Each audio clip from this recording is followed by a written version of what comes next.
going Yes, on. It's just when you came. Funny, huh? Just when you don't need it, it usually happens. That's how it always happens. And I prepared myself. I was actually looking forward to meet you for a long time because this topic is so interesting. Before I come to you, while I was doing our technical problems there, I was just thinking, actually, I should wrap it up from a completely different side. Okay. What I always found interesting is the information of the transnasal delivery of medication. Sure. Which means, in simple words, you give a medication through the nose, yeah, and it works perfectly fine. And actually, it goes into your system. And there is a lot of research out there already from the 90s, and then also recent research that shows that if you give something, if you give it a drug, which is like, let's say, a minor big molecule, it can pass, if it passes through the mucus layer in the nose, it can then be distributed in a way to the body that is as fast as if you give the drug intravenously. Sure. And on top of that, recently, they came up with new knowledge that drugs can even be transported via certain channels directly to the brain, so passing the blood-brain barrier.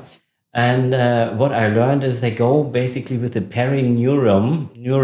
So this basically the sheathing of the nerval cells along the olfactory cells, which are cells that are for the sense of smell, and reach directly into the cranium, into the space where the brain is, but also other, like the trigeminous nerve. And you have a special interest in a particular nerve with that. Yes. This is the device that we're using. And basically, you put the medication into the syringe just like you would any other medication. And there's a variety of uses, but primarily we brought it to the region to look at headaches because this basically numbs the nerves when you use an anesthetic that and will take away your headache. But basically, what happens is the medicine travels through the syringe into a very tiny, small catheter, and you really can't see it here. But you put 0.3 cc's, 0.33 milliliters of medication into each side of the nostril, and this device allows us to focus on the left or the right side of the nostril.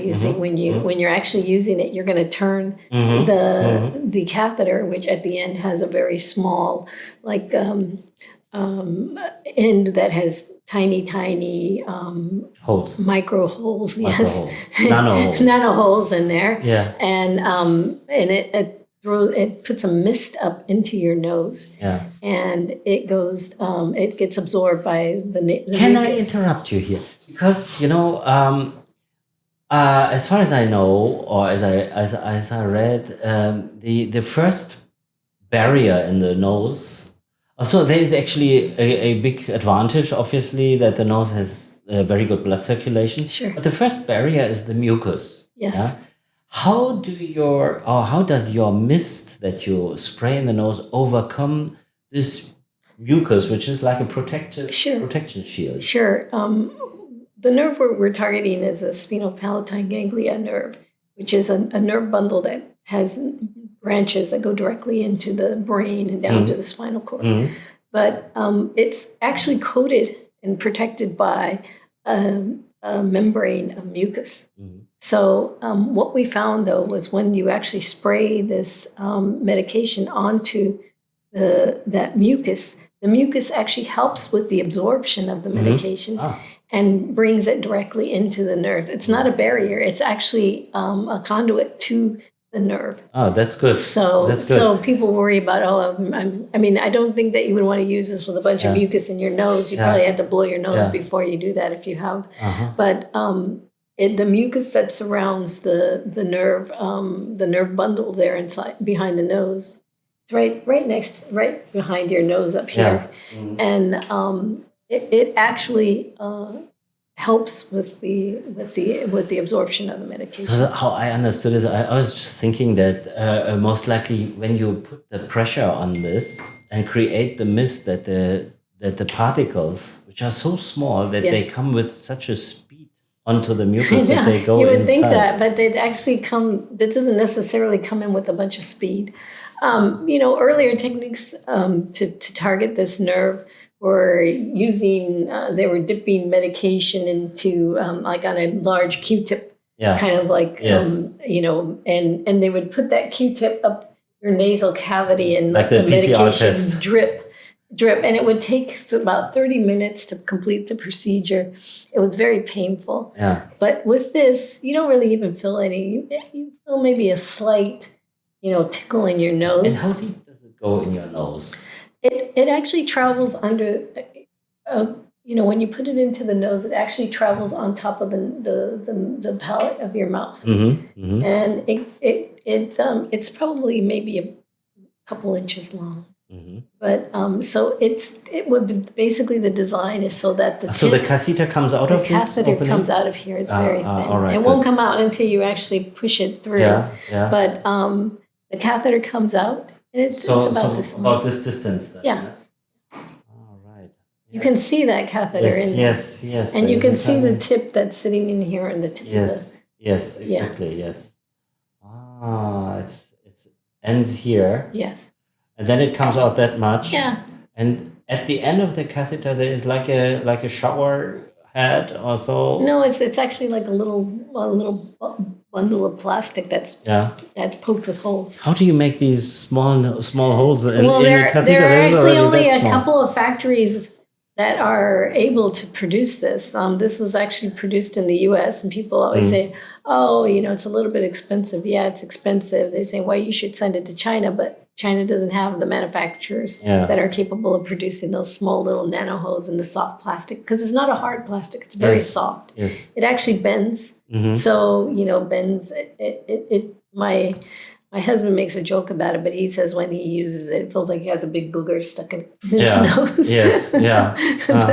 But that's basically what it is. So it's more comfortable than the PCR test. Yeah. Yeah. So it's not like that. Not like that. Yeah. Yeah, it's not like they're jamming something in your nose. Yeah, it's very comfortable. Very comfortable. And then you apply the medication, and instantly you have a relief from. Yeah, most people within a minute or so start to feel relief, because basically as soon as that anesthetic hits the nerve and starts numbing it, that the pain goes away. The primary nerve that it hits is the trigeminal nerve, and you probably know a little bit more about that than I do. I'm not a doctor. I was one of those doctors who put these long Q-tips there, and I remember, patients who have this kind of pain, they go beyond every obstacle to just have some solution. Some sort of solution. And I think people with migraines are probably the most severely affected. There's a lot of medications on the market to treat migraines, but most of those medications are triptans. They are basically narcotics, right? So there's a lot of side effects. This is very good that you mentioned this, because that actually brings me back to the initial story that I wanted to tell. The fact that the nose can be such a nice drug delivery route is obviously, it's very interesting, because you don't have to put the medicine in your entire body before it reaches where because when you swallow a tablet, just keep it in mind, you need to swallow it, it has to be digested, then through digestion it goes to the liver, then it has to be not metabolized, or whatever part of it gets metabolized, and the other part, metabolized means basically destroyed. Sure. And the rest goes then back to the bloodstream and will be then distributed in the entire body from tip to toe. Yes. Then it has to even pass the BBB, the blood-brain barrier, in order to get an entrance card for the cranium to eventually reach there where you want it. Right. And with your system, you can give it directly. And now think of it, if you have migraine, yeah, and you have a chance to get little dose, not very with no side effects, basically, Right, directly on the point of action. A lot of migraine patients have to actually go to the hospital to get an injection in their arm for medication because their headaches are so severe. Yes. What happens to those patients? Well, they can't leave the emergency room for a few hours because they're, loopy, they're sleepy, and they can't get into a car and drive afterwards. Yes. This is basically using a non-narcotic anesthetic that numbs the nerve. So once the headache is gone, the patient can just walk out. They're not feeling, loopy. They're not feeling nauseous. They're not feeling all these things, and they can get in their car and they can drive home. Yeah.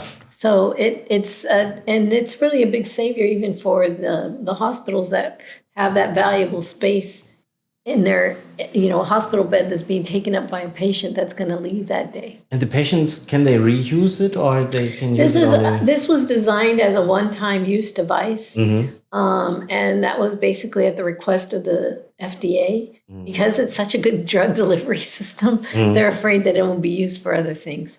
So they want to make sure that only a doctor is using it, and they're qualified to use it, and that they destroy it once it's used. Yeah. So it's not unfortunately not that the patient can have it and just spray it in the right position whenever they need it. Right. That's part of the FDA regulation. Yeah. Right. So all regulators will, especially also here, the local regulators will decide the same way. Sure. So this is something you need to understand. It's made to be delivered by the doctor, but could actually also be delivered by the wife, for example. I mean, it's interesting here and in the UAE, because of the regulations are a little bit different than where we're from. Yeah. The doctor you have to have an appointment with a doctor, and the doctor has to be the person that delivers it. Yeah. In the US, because nurses work for a lot less, the nurses that are trained, and they are the ones that actually do the delivery of the medication. But again, as we said, it's done in a doctor's office because that's regulation. They don't want this device in the hands of a patient who can use it for other things. Yes, exactly. Because everybody knows that people use various kinds of substances that they can apply through the nose, and we don't want that to be misused for such purpose. On another note, then any caregiver can do it, however. Yes. And it is then also covered by the insurance, or? No, it's not covered by insurance here in the UAE. But in why? the US, it's much cheaper than. In the US, it is. Here, I've never been able to get an insurance company to cover it. That's strange. So all insurance companies who are listening to that, they should actually put that on their portfolio, and they will gain all their migraine patients to shift to them. You will see. As I said, it's an interesting delivery system, and the other benefit is that what the studies that have been done on this, and on this particular doctor that invented this has been using in his own practice for like almost 20 years now. Basically, what they also found was that with repetitive use, you can actually train the nerves within your system to not react so much. That's called neuromodulation. And with repetitive use, you can get that neuromodulation so that patients actually have less headaches over time. It's recommended that you use it once or twice a week. No, like 2 to 4 times a week. I'm sorry, 2 to 4 times a week in the beginning for about 3 weeks. And what's the medicine that you put inside? We use bupivacaine, which is a very common and very safe. Yeah. It's a local anesthetic. Yes, it's a local anesthetic. It's usually what dentists use. Yeah? Sure, dentists, or if you're going to get some stitches, they might put a little bit of this in near the. So if you use this 4 times a week, with a local anesthetic, obviously the effect of a local anesthetic wears off after a certain time. Most people report that this will last for about a little bit more than 24 hours, where they don't feel anything at all. And if it's a very, very, a patient that has a very severe problem with headaches, a lot of them have daily headaches, cluster headaches. They will say that, it lasted a couple of days, and then I started getting the headaches again. That's why the doctor recommends 2 to 4 times a week for about 3 weeks. And then after that period of time, then you'll feel that the headaches will have gone away for a while. Some patients have reported that they didn't have a headache for about 6 months afterwards. And then since the nerve has already been trained, after that time period, about 6 months, then you can actually give it like another little booster by doing it again. Yes. You don't necessarily even have to go the full 3 weeks. You can just give it a couple of times, and it's like rebooting that to help that nerve stay calm. So, but you mentioned initially that you have this indicator for the side of the nostril. So I was just thinking, so it goes in my nostril like this? Yeah. This would be the. So no, it actually doesn't. No? You don't turn the device. This? You turn. This is connected to the catheter. It's turning the catheter inside. Okay. So once this syringe is connected, and you can actually turn the syringe, and you'll hear like a little click, and it'll click from side to side. So basically, it's aiming, because that. So you hold it like this. Yeah. You hold it like this. Put it in the nose like this, and then. Depending on to which side you turn the syringe, it's moving that catheter. The catheter is either going to the left or to the right. It angles it from one angle to another. So if I don't know, if I have a headache or if I have this severe migraine and I want to use this, or I'm the caretaker who uses it for the patient, and which side do I choose, or can I do both sides? You should do both. You should do both. Yes. So there's enough space to use both? Yes. So you twist to the one side. You see this little red tab here? Basically, this is a safety so that, because once you push it all the way through, it's also been designed to... You see that probably. So you see this little thing? Yeah. So when you fill the syringe up with the medication, you should remove this and put it on this little red indentation there. Yeah. And basically, so the first time you use it, it'll only go as far as 0.3 cc. Yes. So you don't have to worry about measuring it while you go. It's just already set for you. Yeah, good. And then once you finish, you just remove it, and then you can push it all the way through. Okay, good. This is like a stopper. Yeah, it's like a stopper. So very nice. So it's designed that you can use it twice. Twice. Twice. So once for each side. Once on each side. And how much does it cost? Well, that would depend on how many how many you sell to the hospital. How many we sell to the hospital, and yes. So this is a B2B product, it's basically. a B2B. I don't sell it to patients. That would be so amazing if you could. Huh? Yes, if I could. Yeah. There's I don't know if you want to discuss this, but there's also other interesting uses for it that have become very popular recently in the U.S. There's one practice that is using this on former military soldiers that have PTSD, and they're not using the anesthetic. They're using liquid CBD. And so the CBD has that calming effect on the nerves, and it's really being very helpful to patients that have post-traumatic stress disorder, depression, things like the anxiety. So for the pain management, actually, it's a pain management tool. It is, yes. And it can be used also not only with local anesthetic, also with other other drugs, other medication that we would like to get into the. It's even now being used with anti-aging supplement and NAD plus, which is another interesting topic. This is actually my topic that I wanted to reach to. So we can talk about that right now. Yeah, because I mean, when we talk about aging, anti-aging, or let's say about aging, we think of the old person where slowly memory doesn't work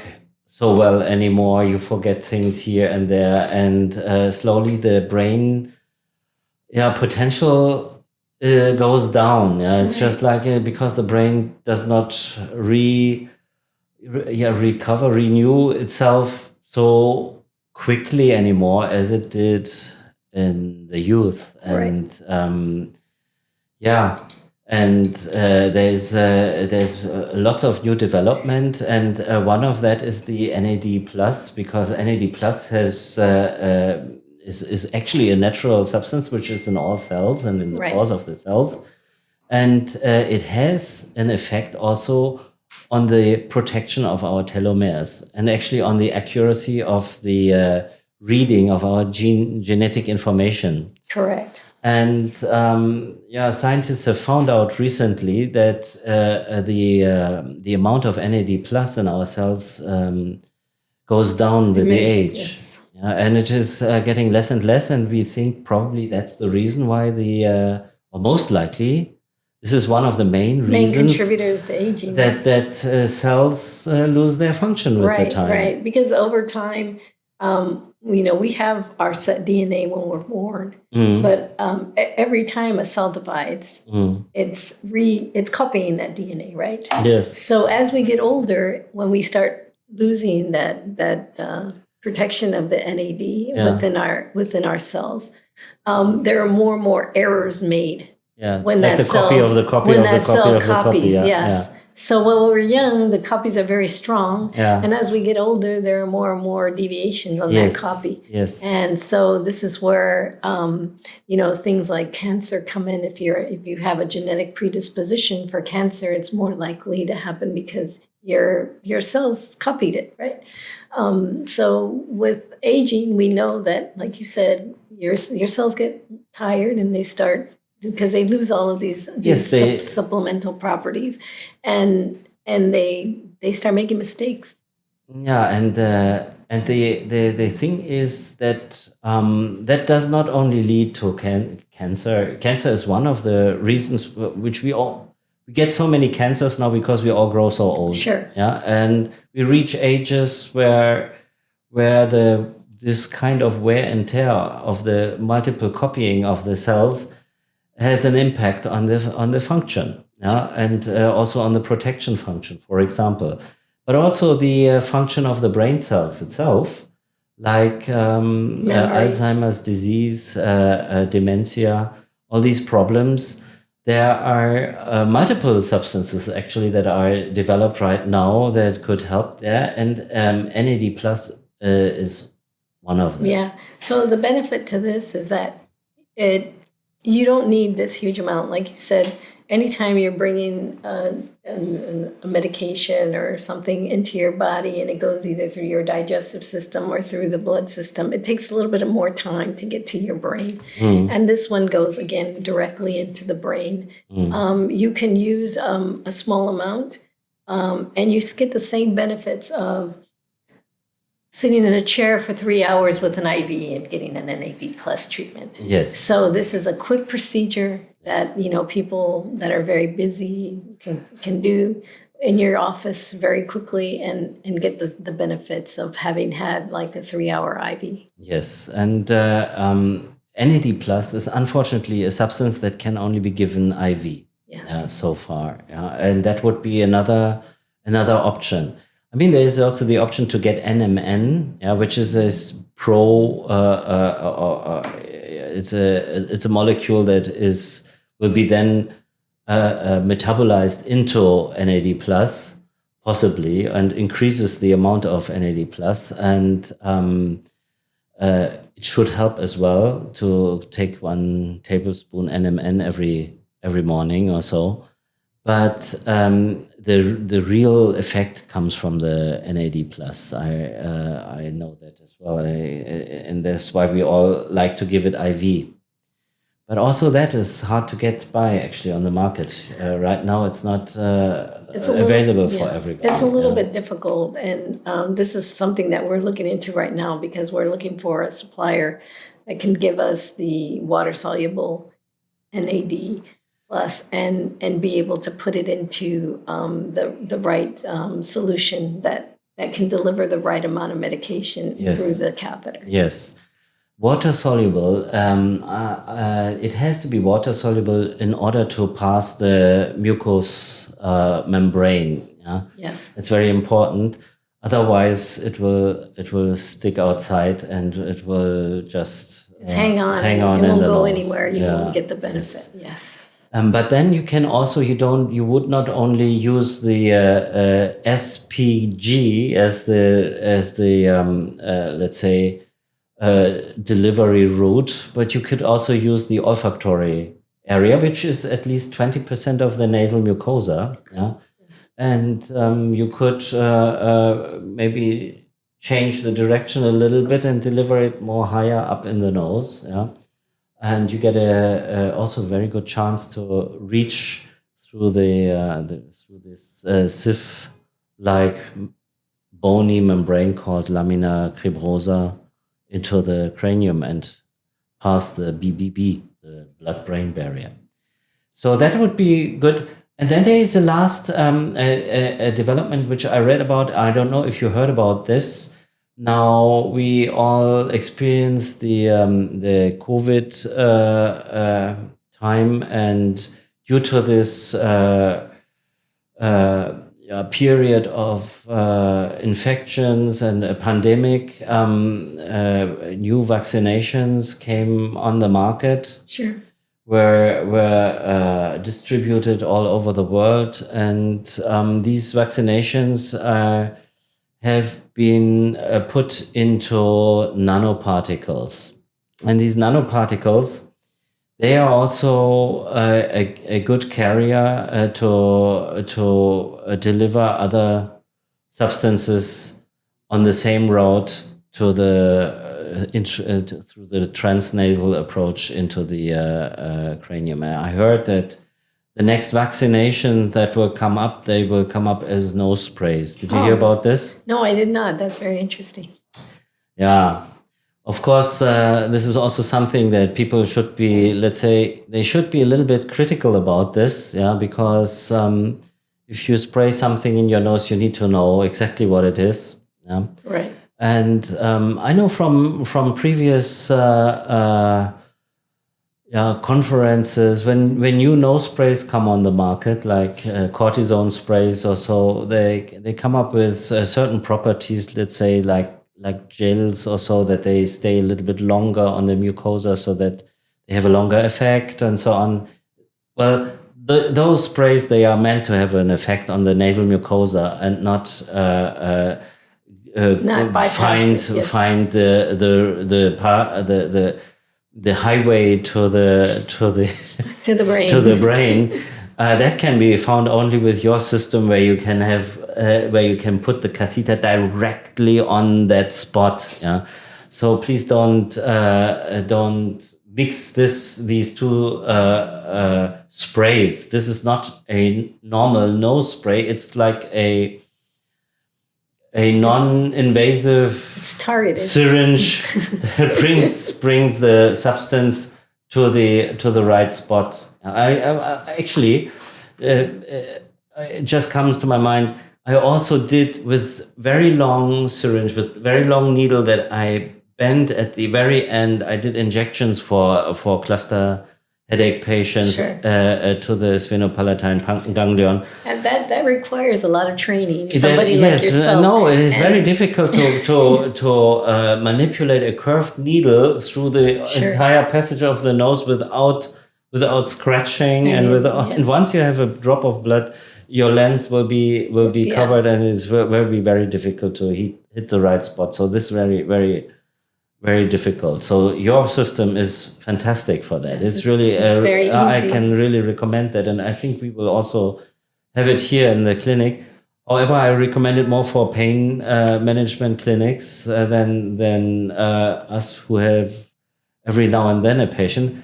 I'm looking forward to the NAD Plus application to do the anti-aging. I told you that last time when we met. I'm very excited about that.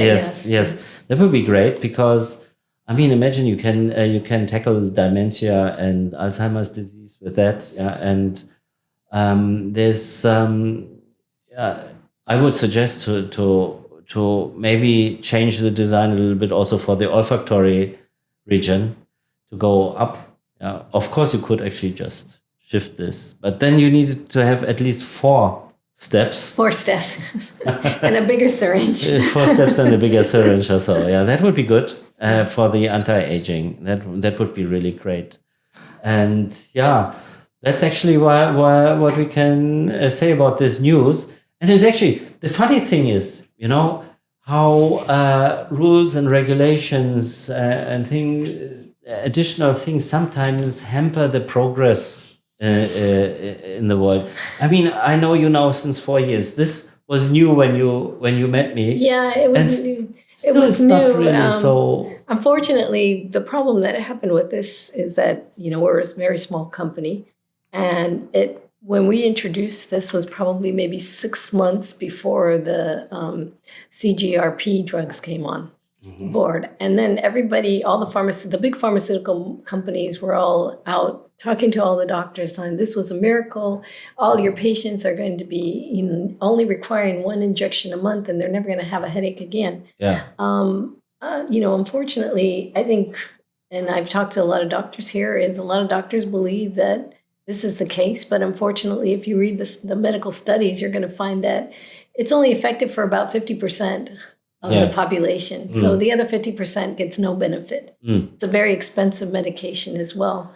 So, you know, if you... bupivacaine actually is working in 100% of the patients. I mean, exactly. This is just like a local anesthetic. How many percent will still feel pain if you inject them a local anesthetic, for example, at the dentist? Yeah. There is a tiny little fraction that really doesn't react to the injection, but this is below 0%. I think, the safety record is so long. Below 1%. Sorry. The safety record is so long because you've been using it for such a long time. Yes. So it's a good medicine. It's a good drug that can be applied with this tool, and it should have a much bigger share in the market and should have much more attention. Yeah. So I can only say I will recommend it to everybody that I meet. And I remember also in when you visited me in BR Medical Suites, I tried it. Yeah, you gave me 1 sample and I tried it, and it was really good. Yes, it was very effective. Well, we need to do the NAD Plus sample now. Yes, to try that one. Yes, but the thing with the NAD Plus sample is you cannot feel the effect. You can. Some people say they get a boost of energy, but I think over time, especially for somebody like my age, where you know that now every once in a while you forget where you put things, and you know, you have to, something like that is very, you can see the benefits very quickly, because then you're just feeling a little bit brighter and a little bit, you know, less stressed even, because I think, you know, what a lot of people don't understand is with things like cognitive problems like dementia and so forth, and we all eventually lose some of our cognitive functions. It doesn't matter who we are, you know, as we age. Yes. And but those kinds of things also cause a lot of stress and anxiety. Yeah. Somebody who's used to having everything at the tip of their tongue, and then they have to think twice, and we laugh about it. We call it a middle-age moment. But although actually, I mean, I had this middle-age moment already when I was young. I forgot many things also when I was young, and I had always other things on my mind. And now I'm thinking, is it aging or is it just my habit? And I recently started having again this habit of getting up at 5 o'clock in the morning and planning my day and being more organized, and that helps. Yes, helps a lot to not forget things. Exactly. Maybe we have just too stressful lives sometimes, and we think that we are forgetful. But either way, it's said that forgetting things is the first sign of Alzheimer's disease. And why not do something if it's safe and if it doesn't harm and it is theoretically helpful? I would use it. Yeah? Yes, If definitely. it doesn't cost too much money, also NAD plus is a relatively reasonable substance. Sure. And NMN, I'm eating now NMN powder every morning since probably more than a year or so. Yeah, and I think I feel an improvement or a good, let's say, good effect. Yes. But I'm not so sure. Yeah, maybe not. Yeah. So that's the thing with anti-aging. You will only know when it's too late. When it's too late, exactly. Well, no, I think a lot of times your friends will actually tell you too, like, oh, you look a little, what are you doing different? The closest because they friends. haven't seen The you. closest friends who Yeah. are really honest. Yeah, because you also, you look so great. Yeah. And then you look so old. Yolanda, it was very nice talking with you Well, thank about you your for system. having me. What's the name of your system? It's called the TX360. TX360. Yeah. Very nice. Good. TX360. Keep that in your mind.